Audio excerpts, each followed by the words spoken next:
2020 के शुरुआत में कोविड ने हमारे पूरे वर्तमान को उलट पलट कर रख दिया है। जहां एक और हजारों लोगों ने अपनों को खोया, तो वहीं लाखों हाथ किसी अजनबी की जान बचाने के लिए उठ खड़े हुए। ब्लैक बॉक्स के इस एपिसोड में आज हम पंडिता रमाबाई को लेकर आए हैं। पंडिता रमाबाई, जिनका जन्म 1858 में कर्नाटक के एक ब्राह्मण परिवार में हुआ था। वे मूल रूप से एक समाज सुधारक थीं, लेकिन उन्होंने औरतों की शिक्षा को लेकर खासा काम किया। पंडिता रमाबाई के समय में अकाल और प्लेग दोनों एक साथ आए। जब वे 16 साल की थीं, तब उन्होंने अकाल में अपने माँ, पिता और बड़ी बहन को खो दिया। उनके इस दुख ने जहां एक तरफ उन्हें बिल्कुल अकेला कर दिया, तो वहीं दूसरी तरफ उनकी निडरता ने उन्हें हजारों लड़कियों, अकेले छोड़ दी गई विधवाओं और छोटे छोटे बच्चों की जान बचाने और उन्हें पढ़ना लिखना सिखाने का जज्बा दिया। वे अंग्रेजी शासन के खिलाफ अकेली खड़ी हो गईं, उससे भिड़ गईं और उसके बाद अखबारों और पत्रिकाओं के जरिए उन्होंने प्लेग महामारी का सच पूरी दुनिया के सामने रखा। ब्लैक बॉक्स का यह एपिसोड समर्पित है उन तमाम वॉलंटियर्स के नाम जिनके चेहरे भले ही अलग अलग हों, लेकिन कैनवस को अगर बड़ा करके देखा जाए तो सब में एक झलक रमाबाई की भी मिलती है।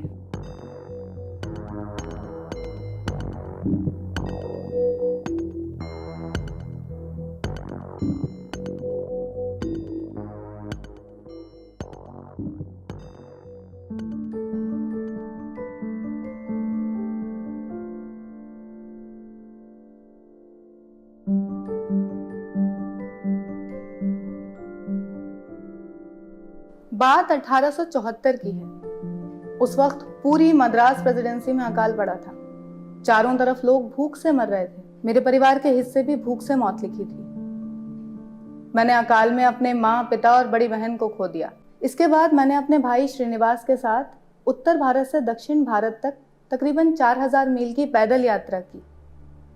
फिर हम कलकत्ता पहुंचे, जहां से मेरे जीवन की एक नई शुरुआत हुई।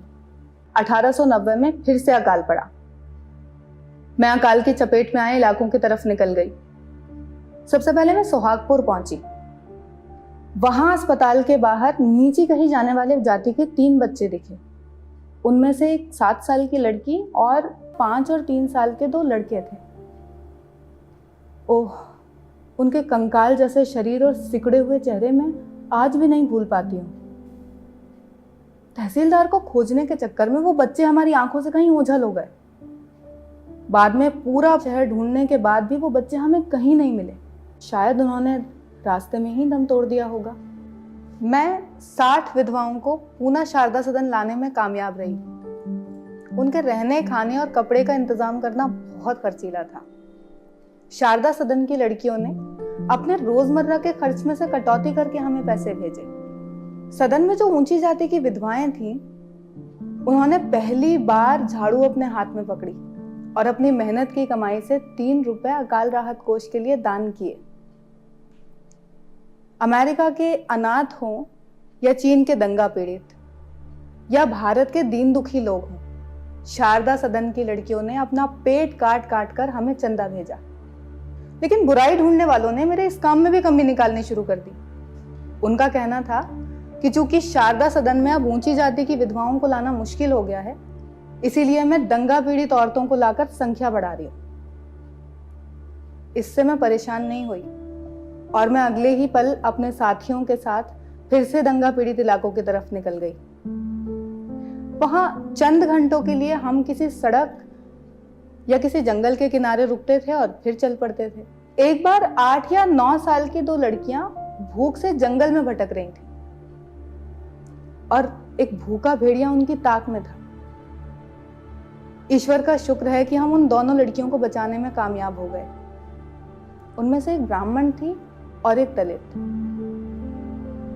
बैलगाड़ियों के हमारे इस काफले में अकाल से पीड़ित बेसहारा लड़कियां शामिल होती चली गईं। ये वक्त इतना बुरा था कि लोग रुपया आने के मोल अपनी बेटियों को बेचने को तैयार थे।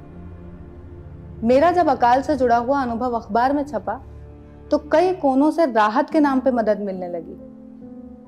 भारत के कई हिस्सों में अनाथाश्रम खोले गए और अकाल राहत कोष बनाए गए। तभी एक दूसरी मुसीबत हमारे सर पे आ पड़ी। 1896 में प्लेग की महामारी फैल गई।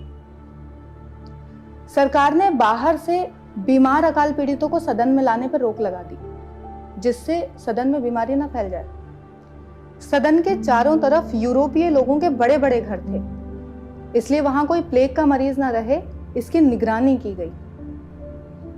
बीमार लड़कियों को अस्पताल पहुंचा दिया गया और नई लाई गई लड़कियों को 48 घंटे के अंदर सदन छोड़ने का आदेश दे दिया गया।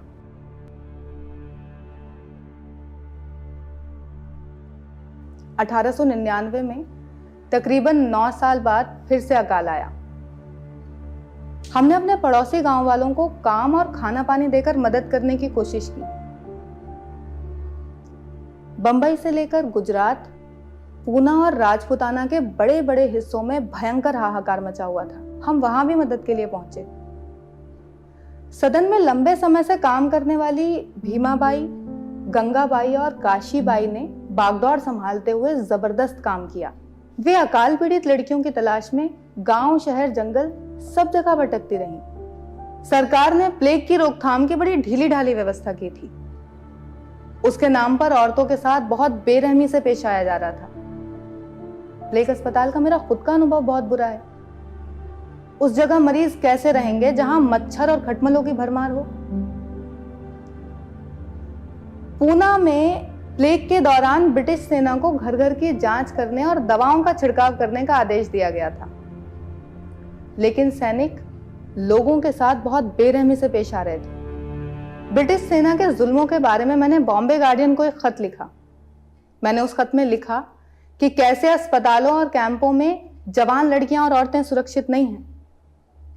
इंग्लैंड की संसद में मेरा यह खत पढ़कर सुनाया गया, जिसे सुनकर सब हैरान हो गए, पर अंग्रेज सरकार ने इसे अपने ऊपर झूठा आरोप बताया। सच्चाई की जांच करने के लिए एक आयोग बैठा दिया गया। मैंने खत में जो कुछ भी लिखा था उसकी पूरी जिम्मेदारी ली और अपने कहे गए एक एक शब्द पर मैं डटी रही। ये थी रमाबाई। भय नाही, खेद नाही, ये पंडिता रमाबाई के अपने शब्द हैं। कई तरह के उतार चढ़ाव और उहापोह के मौकों पर भी डर उनके आड़े नहीं आया और उन्होंने जो भी फैसले लिए उस पर उन्हें कभी कोई अफसोस नहीं हुआ। ये कहानी सिर्फ एक रमाबाई की नहीं है, ये भारत के हर शहर, हर गांव, हर गली में रहने वाले हर उस शख्स की कहानी है जिसने कोविड के दौरान अपने ऑटो में बैठाकर किसी बीमार को अस्पताल पहुंचाया या दिन रात खाना बनाकर अकेले और असहाय लोगों का पेट भरा। ये कहानी उन डॉक्टर और नर्सों की है जिन्होंने लगातार 20-20 घंटे काम करते हुए लोगों की जानें बचाई। ये कहानी इन सब के भीतर बसी हुई रमाबाई की कहानी है।